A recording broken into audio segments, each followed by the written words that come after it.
Hi, welcome to the webinar on Lessons from CLARITY-BPA.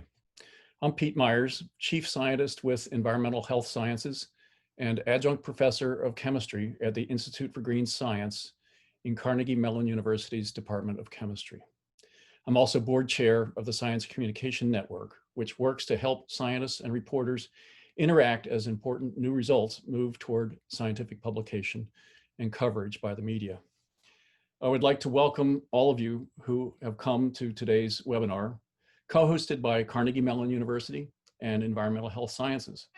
And as I said, its title is Lessons from CLARITY-BPA. I am your host and moderator. We're going to be leaving time following the two presentations for a brief Q&A session. You can type in questions through the Q&A feature available on the menu bar at the top of your window at any point during the presentation. After the presentations, I'll read out questions for our speakers to respond to. We will get as many comments and questions as we can during the Q&A period, and we'll also follow up on unanswered questions after the webinar.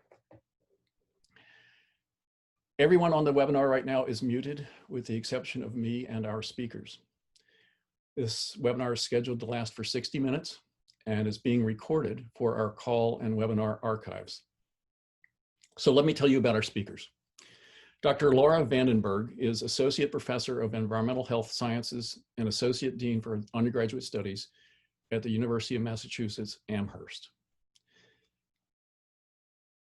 She has published prolifically on endocrine disruption and specifically on BPA, Bisphenol A.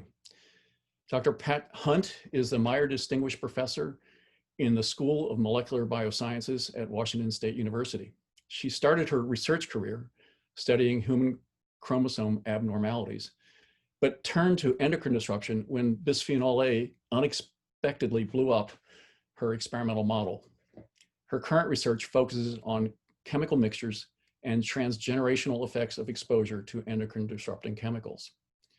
In 2019, Drs. Hunt and Vandenberg, along with Dr. Andrea Gore, published a paper titled Endocrine Disruptors and the Future of Toxicology Testing, Lessons from CLARITY-BPA. They put this in Nature Reviews Endocrinology. With that background, we thought it would be appropriate and helpful to ask them to react to this new paper, which actually brings quite a new dimension to the CLARITY story. Also, a second webinar on this paper is scheduled for Tuesday, the 21st of July, hosted by the Collaborative for Health and the Environment, healthandenvironment.org. It features 4 of the authors of the paper. Reporters wishing to interview these authors or the speakers on today's webinar can contact them through Amy Constant, Executive Director of the Science Communication Network. If there are reporters on by phone who wish to see the slides presented by Drs. Vandenberg and Hunt, then you should contact Amy at amy@sciencecom.org. Today, Dr. Vandenberg will explain the purpose of CLARITY-BPA, its findings, and the novel and important dimension that this new paper adds. Dr. Hunt will then explore what it means. Laura, if I could get you please to share your screen, we'll get going.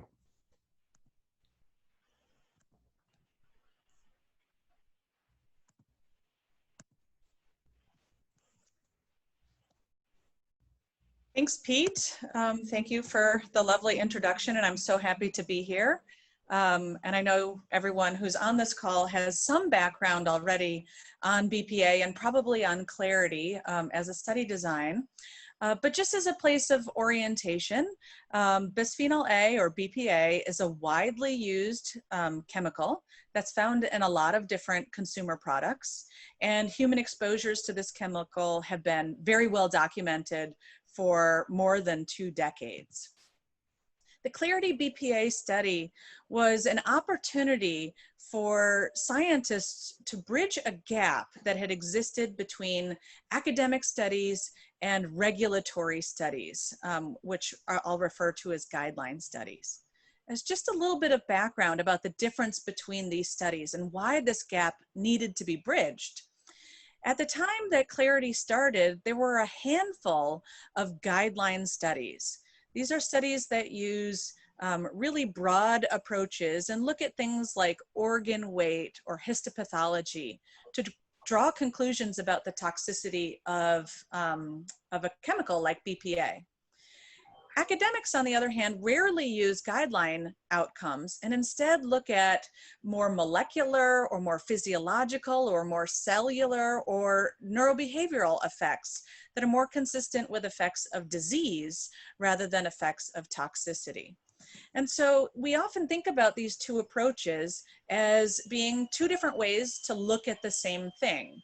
On the left, the idea of guideline studies of taking a very broad view where you can easily tell now that the moon is not made out of cheese, but you don't get the resolution that you might get from using more 21st century approaches like the telescope view on the right-hand side. And this is more representative of the kind of view that is used by academic hypothesis-driven studies.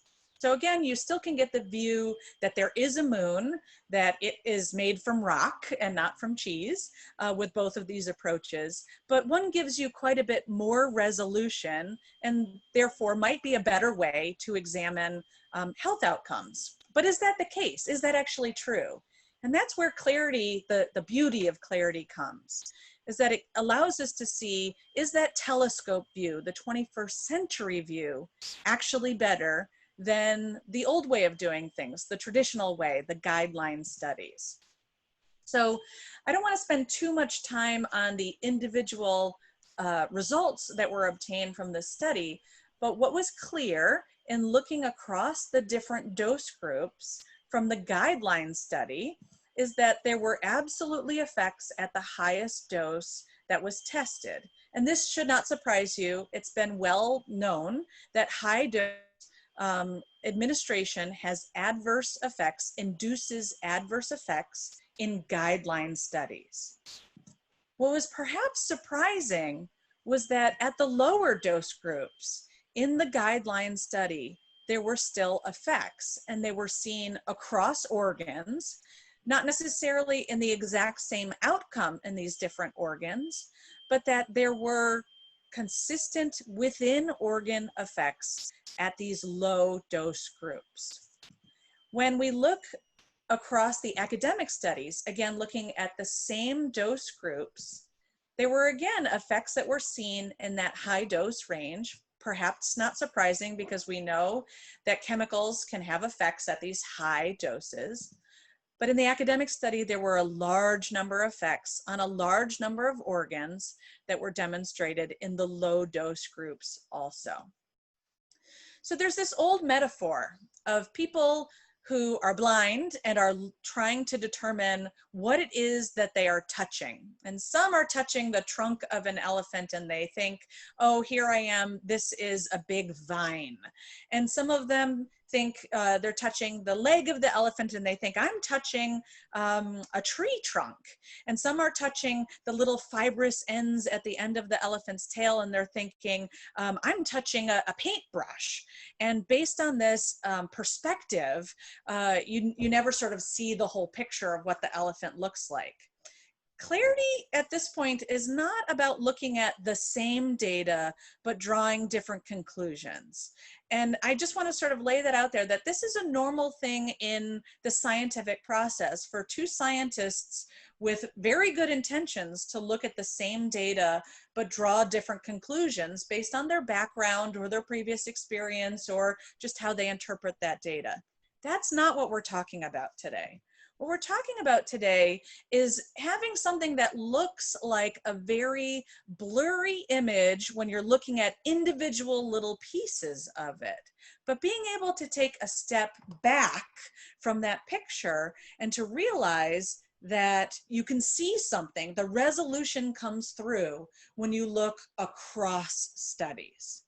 What's really remarkable about clarity is that we have the ability, because it was a single study, the same animals, the same lab that produced them, so no changes in any of those variables of how the study was conducted, we have the ability now to look across endpoints and see the bigger picture. And that's what's really remarkable about the study that's coming out this week, is that it aims to look across outcomes, across endpoints and tell us what is the bigger picture. So when you're reading that paper, I really want to help guide you to the part of the paper that uses this big picture approach, that takes a step back and reveals relationships that would not have been revealed by looking at any one of these organs here on their own. So academic investigators took tissues, and this is an indication of the tissues that were used in females and were available for this analysis. And they wanted to see, is there a pattern that emerges across organs? Can we see that as an effect goes in a certain direction, so you see a more adverse outcome in one of these organs, does it similarly predict that we would see a similar adverse outcome in another organ? If there are no relationships between the effects that are seen across these organs, we would look for a circle that looks like this. All of the organs are there, but there's no connections that are between them. If, however, there are correlations between the effects that are seen in one organ predicting effects that would be seen in another organ, we would see this web form between the organs. And this example here shows you that every organ is correlated with every other organ in its response to BPA. So now let's look just again at the female data to see, does it look more like this? Or does it look more like this, with a pattern emerging across organs? And these are the data that are shared by the authors of this new report. And what you can see on the left are positive correlations. As BPA caused some effect in one direction, it caused an effect in the same directionality in a different organ. And on the right is showing you inverse correlations or negative correlations. As something went up in one organ or outcome, it went down in another, but at a similar sort of relationship of up and down. So this is a new and novel way of being able to look across all of those individual clarity studies and be able to draw a bigger picture. And what we should conclude from this is that all of these correlations can provide compelling evidence that the effects that are seen at low doses are not spurious, because that's the way that they've been dismissed by some scientists and also by the FDA. Even their own data showing effects at low doses have been rejected by the FDA as spurious effects, just random things that are happening in that low dose range. This analysis puts that really on its head. It rejects it. It suggests that those relationships are not spurious, that there are consistent effects across organs and across outcomes. So I think there's a couple of really important take-home messages that I want to bring to you before I pass this off to Dr. Hunt.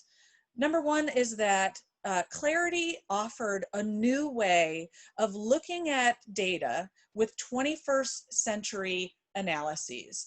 Clarity took guideline study outcomes, which is really an old way of doing things, weighing organs, histopathology. Those are methods, and they are solid methods. I use histopathology in my lab, but those are methods that really are a century old.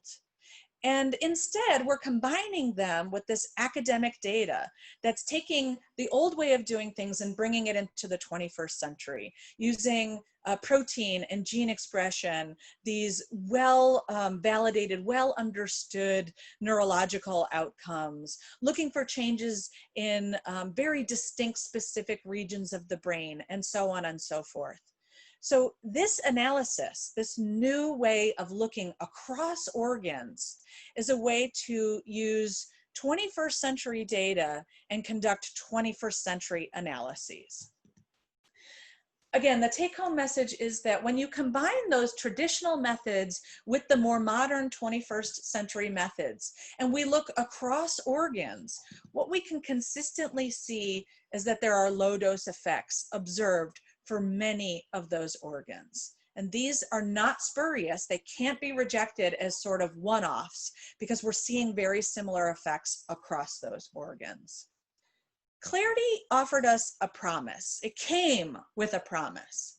And the promise was to link, literally link, regulatory outcomes with academic studies. That promise is fulfilled, in my view, by this new paper that's coming out. It's the academic scientists taking on that charge of integrating traditional and modern outcomes. My hope is still that the FDA will fulfill their promise, that they will integrate this data, that they will use 21st century methods and determine that what these patterns are do not appear to be spurious with 21st century analyses and 21st century approaches. So I think the promise in a little bit of a way has been fulfilled by the work of the academics who participated in this integration. I'm still hoping for the fulfillment of that promise from the FDA also. So I'm going to pass this off to Dr. Hunt, who's going to take us on another ride.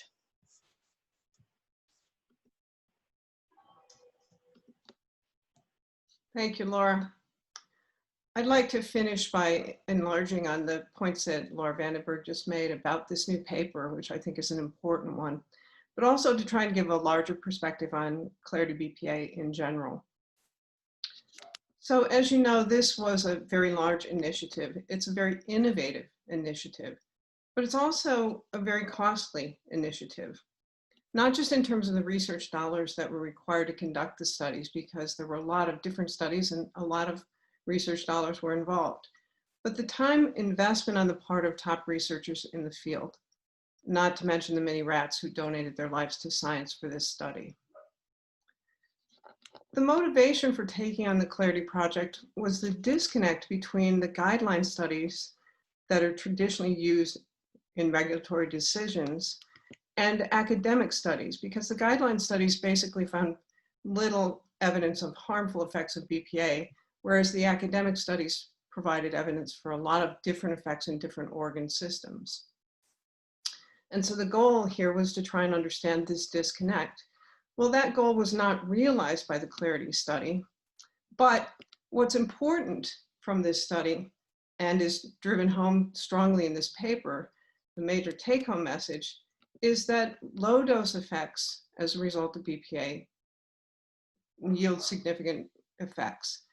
And the evidence of these effects from these different studies put together in this analysis, which looks at patterns, actually really strengthens the conclusions. These can't, as Laura said, be spurious conclusions because they're based on so many different observations of different organ systems. And it's the structure of the Clarity project that enabled this and gave us the power of this combined approach. Importantly, Clarity makes it evident that the safe exposure levels of BPA really need to be revisited. How much exposure to this chemical is actually safe? The tolerable daily intake, what our government says is safe for us to ingest on a daily basis, for BPA is set at 50 micrograms per kilogram per day. In the European Union, it's 4 micrograms per kilogram per day. It was 50 micrograms, and several years ago, they lowered the TDI.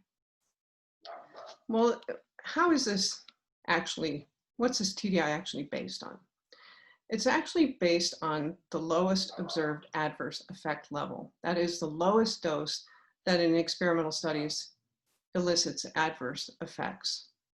And it's taking this level of exposure, adding a safety factor, typically 1,000-fold lower, that gives us a tolerable, an estimate for a tolerable daily intake of 50 micrograms per kilogram per day. What's really important to realize, though, is that Clarity turns this on its head.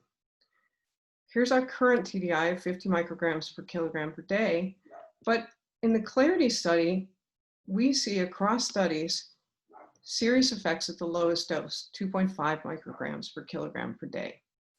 So if we now take this as the new lowest observed adverse effect level, and we add a safety factor of 1,000-fold, we get a new TDI of 0.0025 micrograms per kilogram per day, which is 20,000 times lower than the current TDI. So in short, this Clarity project and all of the data combined from the project actually raised serious concerns about whether or not our regulatory guidelines for exposure to this chemical are accurate enough. Lastly, I think we have to address the elephant in the room, which is, do these guideline studies that have been the backbone of regulatory decisions, do they simply not work for this group of chemicals, these endocrine disrupting chemicals? And of course, your viewpoint drives your decision-making on this point. And Laura gave us some real reasons why these, the guideline studies have been interpreted the way they have, but the interpretation in view of the larger group of studies is no longer accurate. And so I think we can say with certainty that the more sensitive studies that are out there, the more sensitive tools that are out there for testing these chemicals give us a better viewpoint. They give us a 20/20 viewpoint. And this is what we should be working with for these chemicals. So the bottom line for me is that we really need to reassess the safety of this chemical. We've done a lot of previous BPA assessments. In light of these Clarity data, it's time for a new assessment.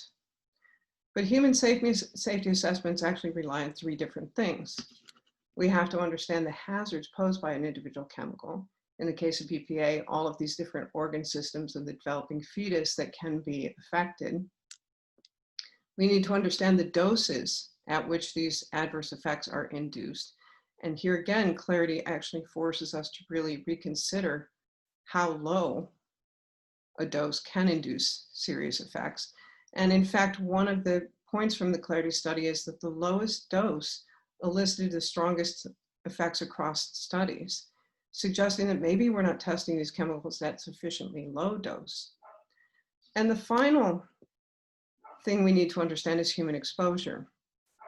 And in this regard, BPA is also an eye-opener because a recent study from Roy Gerona's lab at UCSF suggests that, in fact, our assessments of human exposure have been woefully inaccurate. And so taken together, we really need to go back and reassess the hazard posed by BPA, the safe levels of exposure, and what we're actually currently exposed to. Coming back to Clarity in general and this partnership, this is a critical partnership between government and academic researchers.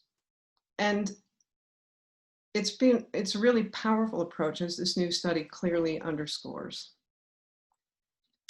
So we need to not consider this a frayed rope, but to actually capitalize on these partnerships. And of course, in today's COVID-19 environment, we can't have handshakes, we have to have fist bumps.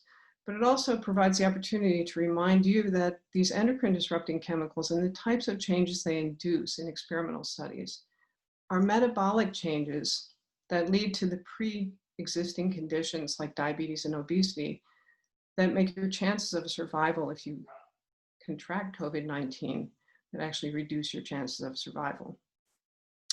So sadly, everything seems to be related to COVID-19. And I'll stop there and turn this back over to Pete, and we'd be happy to entertain your questions. So thank you, Pat and Laura, for really excellent presentations. We have a series of questions that have come in, and let me invite those of you who have not contributed questions yet to add them to the Q&A. The first question, how does the 2.5 micrograms per kilogram exposure level compare to what people experience and to the levels deemed safe by EPA and FDA? Right, so the 2.5 microgram per kilogram, if we acknowledge that that is the low L dose, that's actually in the range, that's in the upper range of what we think people are exposed to or intake on a daily basis. But that remark has to have the little asterisks next to it, which is that all of those intakes were calculated based on biomonitoring studies that Dr. Girona's work suggests have been underestimating the amount that's excreted daily in urine, which I'll let Pat talk about separately. So I think that we are talking, the 2.5 dose is already in the range of what we think people could be exposed to just by living their everyday lives. That 2.5 dose is 1/20th of what is currently considered the safe dose of 50 micrograms per kilogram. So they're seeing effects at 1/20th of what is considered the safe dose, and at almost half of what Europe considers to be the safe dose. So even if you didn't want to declare 2.5 micrograms per kilogram to be the low L dose, and you picked one of those doses that are sort of in the middle of the range, you would still end up with a safe dose that's probably below what some people are exposed to, and that's a concern. Thank you, Laura. We have another question about the reference to errors in BPA measurements. I wonder if I could get Pat to elaborate further.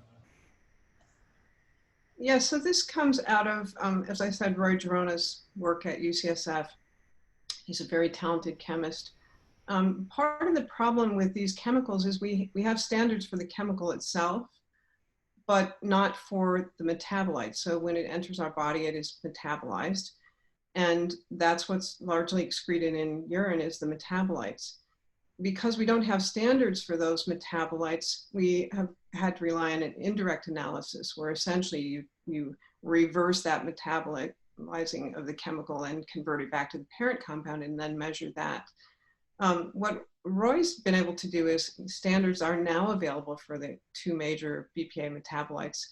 And Roy's been able to go back and use this direct test to actually measure the accuracy of the indirect analyses.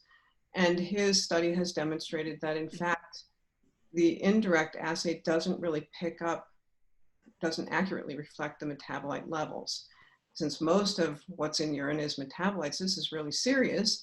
It's even more serious because the more highly exposed an individual is, the more inaccurate the readout is using the older indirect methodology. But now we do have new direct methods, which is great. We can measure BPA with great accuracy. But it raises concerns for all these replacement bisphenols because the same rules apply. We need to have standards for the metabolites. And for many of them, those standards are not available. For some of them, they are. Thanks, Pat. Another question. Given that we are making about 10 million tons of BPA per year, and that we use BPA in a dizzying and expanding range of products, how will we ever get the situation to be such that our population is not exposed above the new reference dose you have found? Oh, thanks for the easy question there.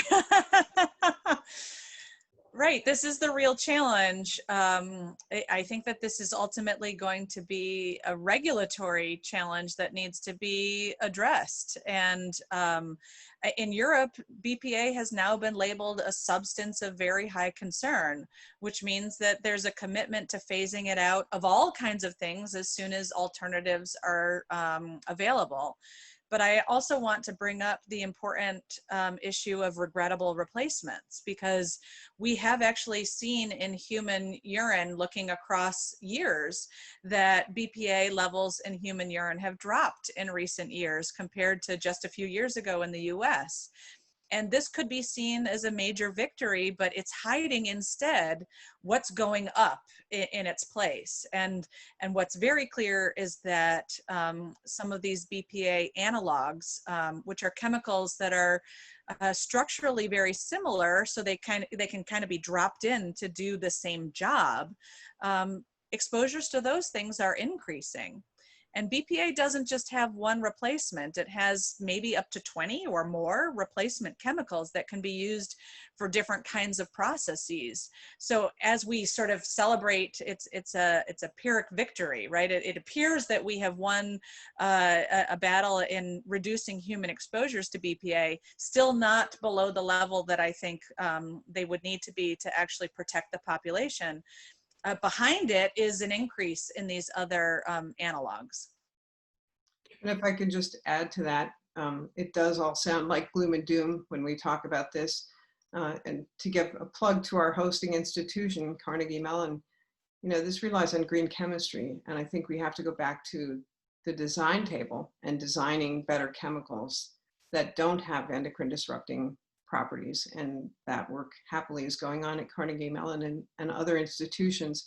And from my standpoint, that's the most hopeful future, is the design stage.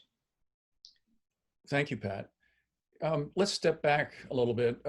So all these experiments were with rats. How do you know this is related to humans? This is always the challenge, isn't it? We're totally dependent on rodent models because we can't do these types of studies in humans. Nevertheless, when we do studies in non-human primates, which are much closer to humans, and in humans, and looking at how these chemicals are, when they're ingested, how they're metabolized, we find striking differences between them. We rely on epidemiology to give us the human side of the equation, and these are correlations, obviously, but there are striking correlations. And so I think we have every reason to expect that what we're seeing in humans, or what we're seeing in experimental models, translates to humans. Certainly from my perspective, when we look at the germline, we can actually see the same thing in mice, monkeys, and in the tiny little roundworm, C. elegans. So that high degree of conservation across these very diverse species, in my mind, means we need to pay attention to this and not simply try to dismiss this as rodent studies. I also just want to highlight that Clarity was meant to help bridge this divide. And I mean that because it's easy to say that low doses don't have any effects when you're looking at things like weighing organs, but that's how we set the tolerable daily intake dose that Pat was talking about. And you would expect then, if human exposure always stays below that TDI dose, we should never find associations with disease in the human population. And yet over the last 20 years, we've had significantly more than 100 epidemiology studies suggest associations between BPA exposure and diseases. And with time, a lot of those have become prospective cohort studies. So looking at exposure in one period of time and then waiting to see if a disease happens later on.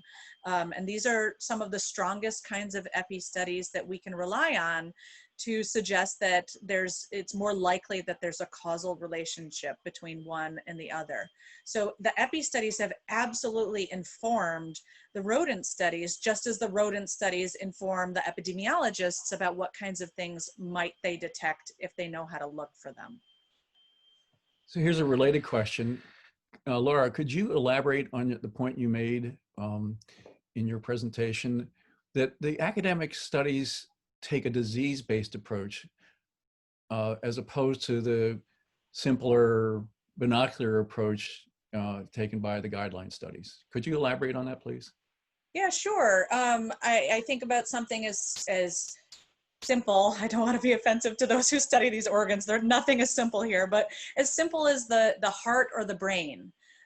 Where in a guideline study, you might be looking at the weight of those organs.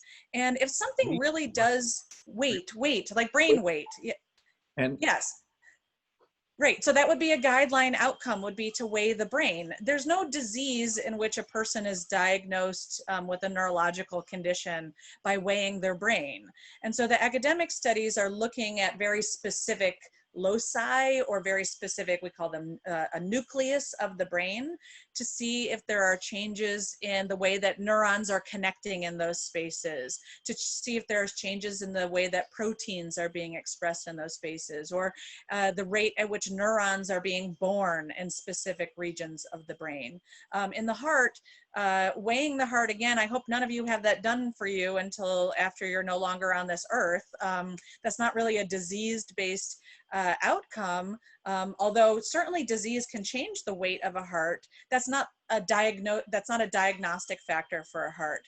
But looking at changes in the expression of inflammatory markers in the heart, or looking at changes in the expression of proteins that are signs of heart disease or heart damage, those are the things that if you went to a doctor, they could be looking at for you. And again, the neurobehavioral effects, the sort of traditional neuro outcomes, are peeking in the cage once a day and seeing, is the animal having a seizure at this exact moment? And of course, seizures are disease-related outcomes, but in rodents, that's normally a sign of a severe toxicity as opposed to a disease.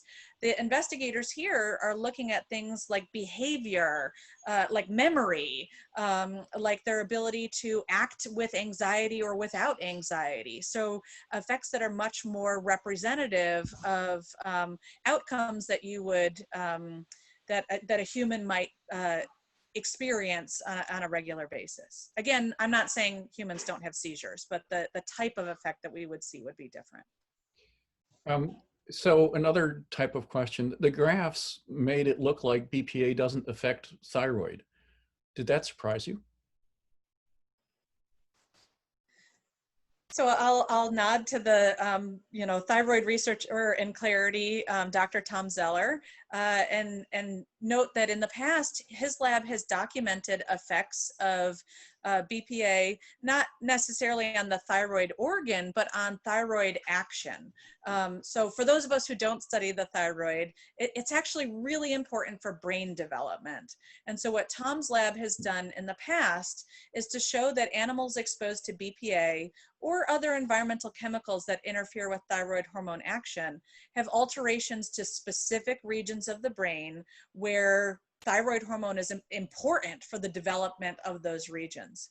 Tom has shown that before with BPA, so yes, it's perhaps surprising that in the Clarity study that there was no effect of BPA on thyroid hormone responses or thyroid hormone action, even in the brain.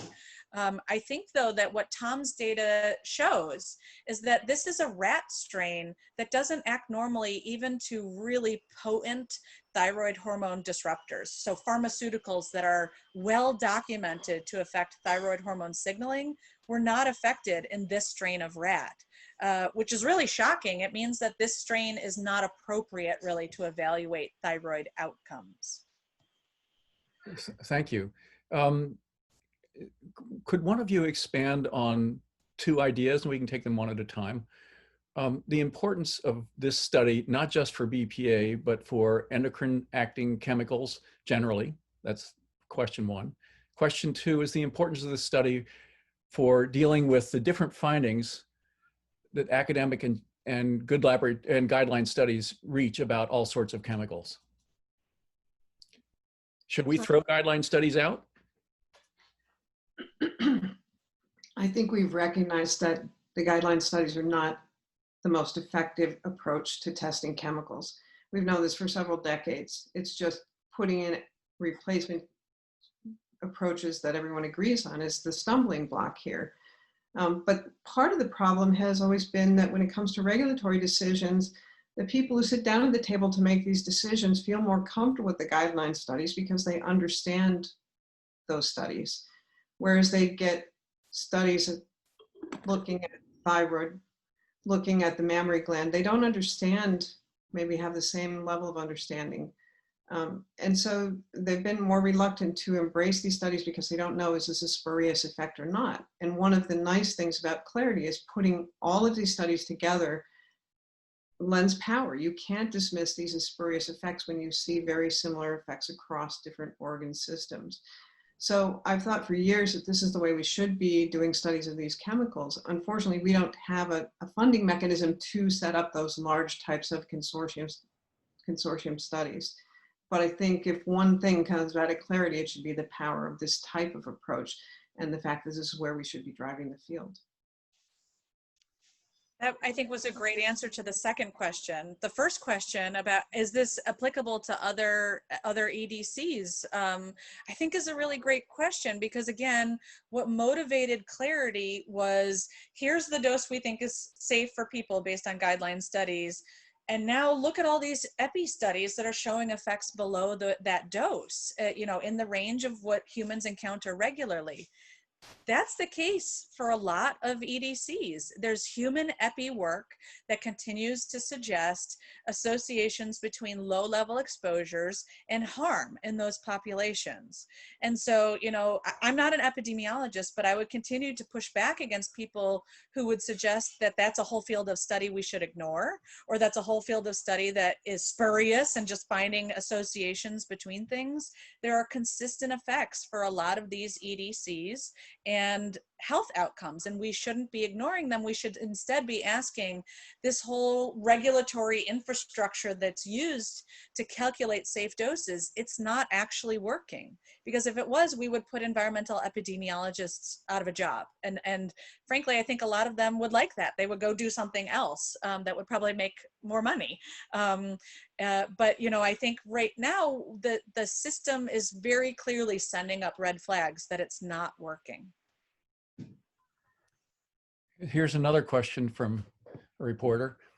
Based on your point that humans are typically contaminated not only by BPA, but also by its substitutes, and some of these are more powerfully EDCs than BPA itself, how does the regulatory apparatus cope with this to protect people in the near future, especially given what we now know, thanks to Shauna Swan's work, is a rapid declining sperm count in Western men where BPA produces adverse effects on sperm? It's a great question, and again, an impossible one. And I don't think it's just the regulatory agencies that are plagued by this. We as investigators are plagued by it too, because we recognize we need to be looking at chemicals in mixtures, because they're not going to necessarily behave the same way when they're in a mixture as a chemical individually would behave. And yet the types of studies we do are on a chemical by chemical basis, largely.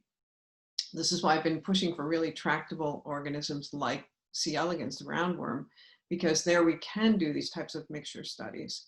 So I think this is going forward and trying to rethink the regulatory process and how we should accurately test. This is critical, but it depends on actually understanding our exposure and the spectrum of chemicals that we are exposed to and the relative ratios so that we can test them appropriately, as well as having good testing models that don't allow us to do it rapidly and not take years to understand. We need to take weeks, months to understand. There is also regulatory language around the idea of regulating chemicals by class, but that hasn't been implemented. And in fact, there isn't good guidance on how that would be done, either chemicals that are regulated by EPA or chemicals like BPA, which should be regulated by FDA because they're food contact chemicals.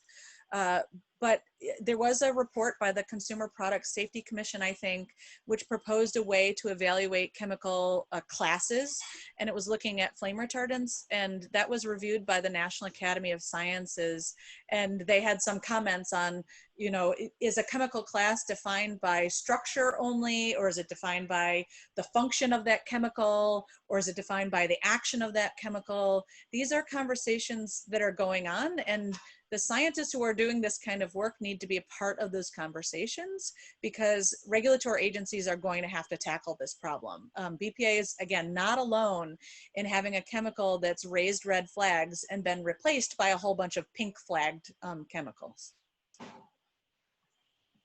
So we've come to the end of the questions that people have submitted. I'll wait a minute in case someone wants to send in another one. And while I wait that minute, I'd like to thank Laura and Pat for a really educational set of presentations. The slides were beautiful and quite helpful in understanding what you were talking about. because it is complicated 21st century science that is now enabled by a whole field called bioinformatics. We're right at the end. A video will be available for you tomorrow at the Institute for Green Sciences website, I think tomorrow. You'll receive an email with a link to that video so you can listen to the program again. With that, I'd like to thank Laura and Pat for joining us, and thank all of you for dedicating this time to spend learning about the lessons from Clarity BPA. Have a great and safe day. Thank you.